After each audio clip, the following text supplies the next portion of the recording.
Bismillahir Rahmanir Rahim. In the name of Allah, the Beneficent, the Most Merciful. Abu Hurairah quoted the Prophet ﷺ as saying, 7 will be shaded by Allah Almighty on a day when there will be no other shade besides His shade.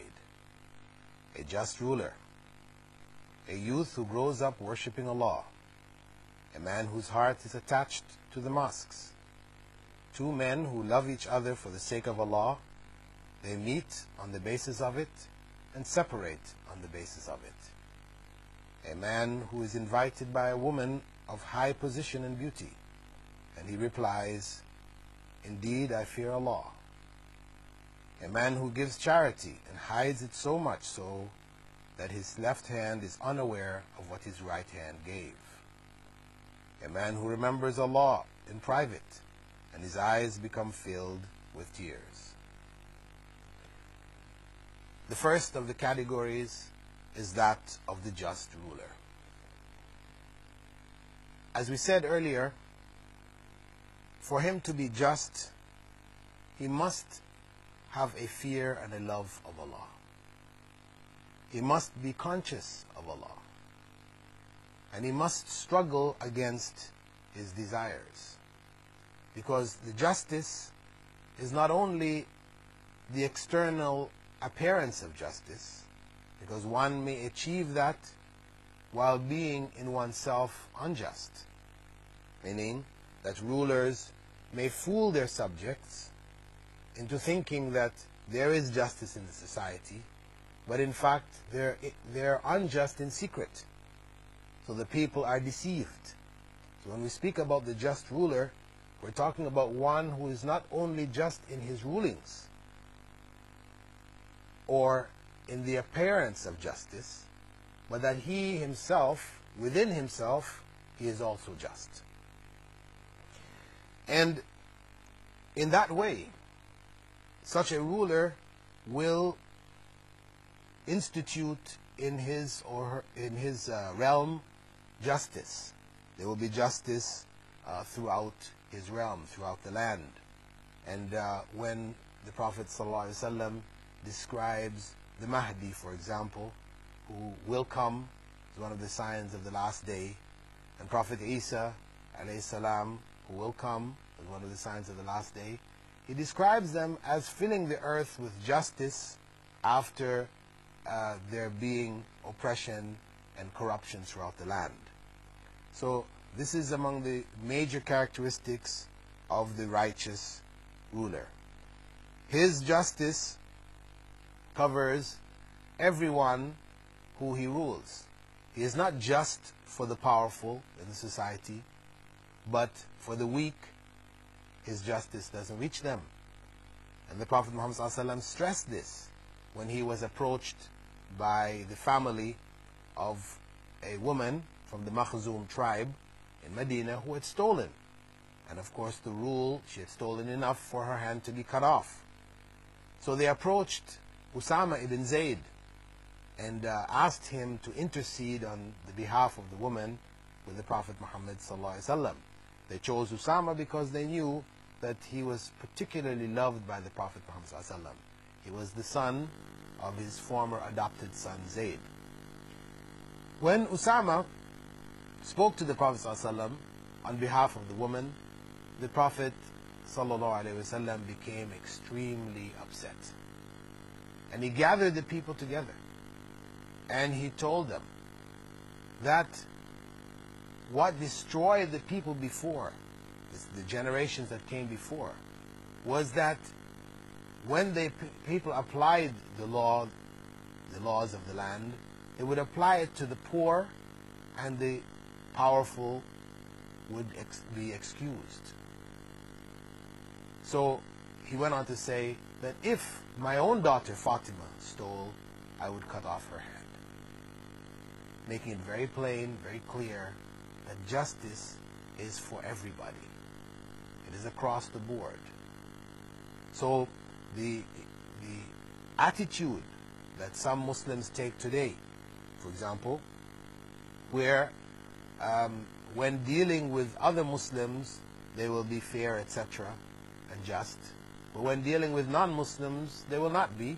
This is not from Islam. For example, where a person, this is the issue of justice here, a person just in a store where he hasn't put prices on his goods. When a Muslim comes, he'll give them at one price, but when a non-Muslim comes, he'll give them at a higher price. He will exploit the fact that they are non-Muslims, and the fact, of course, that he hasn't put prices on his goods. And when such a person is spoken to, they will argue, well, the non-Muslim is going to hell, and he doesn't really need the money. So if I can get extra money from him, it's okay. But no, this is not Islam. This is not Islam at all. In the Islamic way is to be just and fair, because when we talk about justice, we're talking really ultimately about fairness.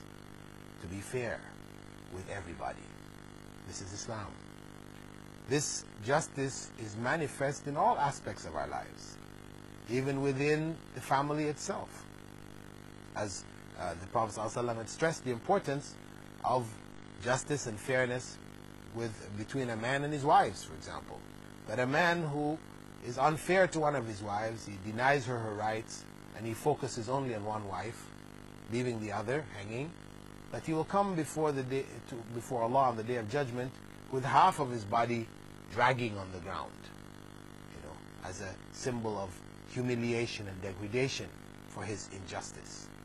So Islam calls to justice in all of its teachings, and the ruler who is just, such a person is in a special category. We said he's in a special category because he has the ultimate decision. It is much easier for judges and all those under him to be just because he looks over them. He is in a position of authority over them. He can punish them if they go astray or they do not follow the principles, etc. But there's no one over him from the people of this world. Only Allah is over him as the ultimate ruler. So for him to maintain justice is, of course, extremely difficult. And this is why Allah has put him in this special category. Of course, what comes with his establishment of justice is that he also repels oppression in the society.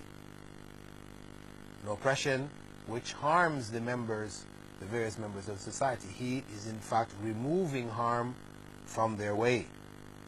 And he is then also implementing Allah's laws throughout the land, throughout the realm. So all of this is of great benefit to the society as a whole, that just ruler. We know the impact that a just ruler can have on the society. I mean, we have the example, for example, of Umar ibn Abdul Aziz, who is sometimes referred to as the fifth of the righteous caliphs, who came after a rule which was like kingship. And the impact that he had on the society, though he only ruled for 2 years, was tremendous.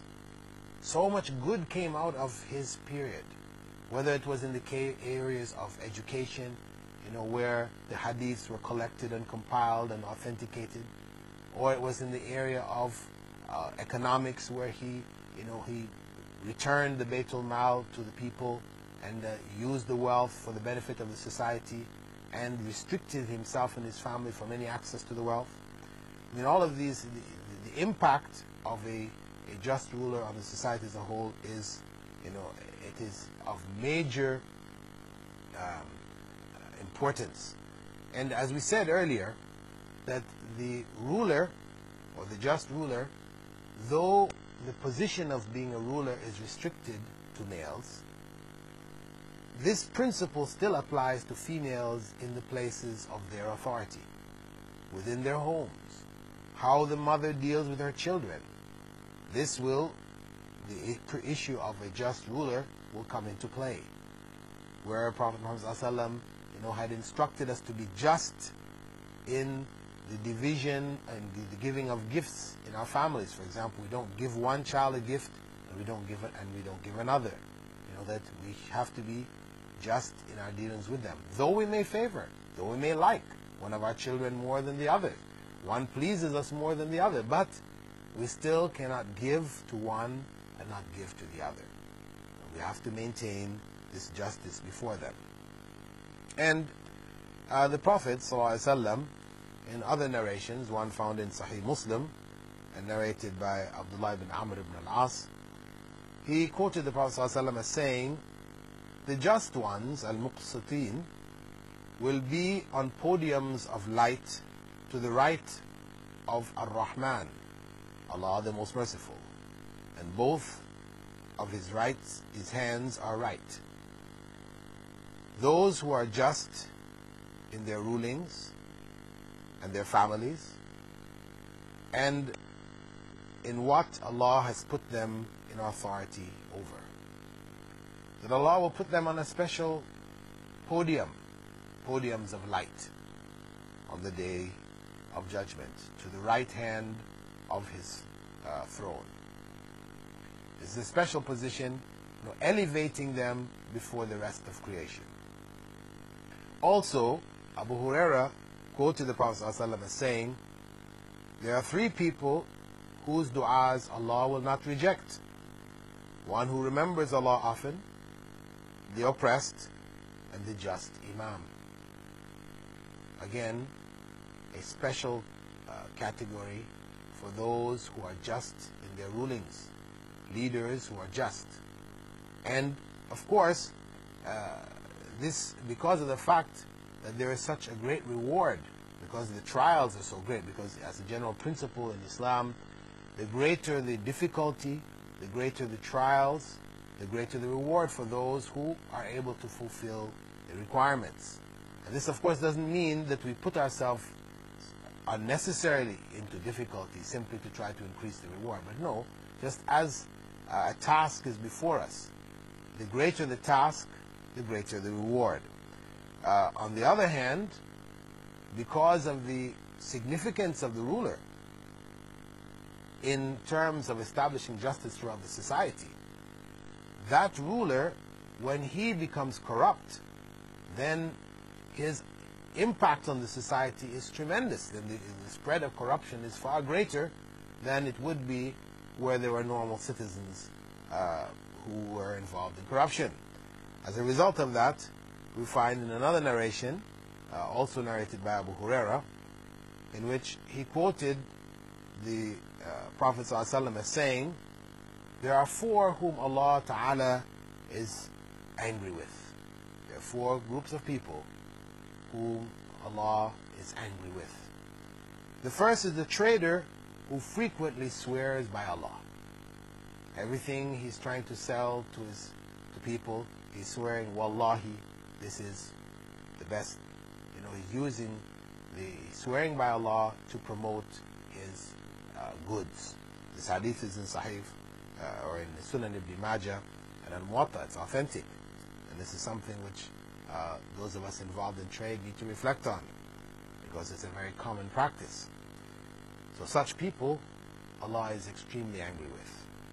Also, the proud pauper, a person who is in need, but he is so proud that he will not take what he needs from others.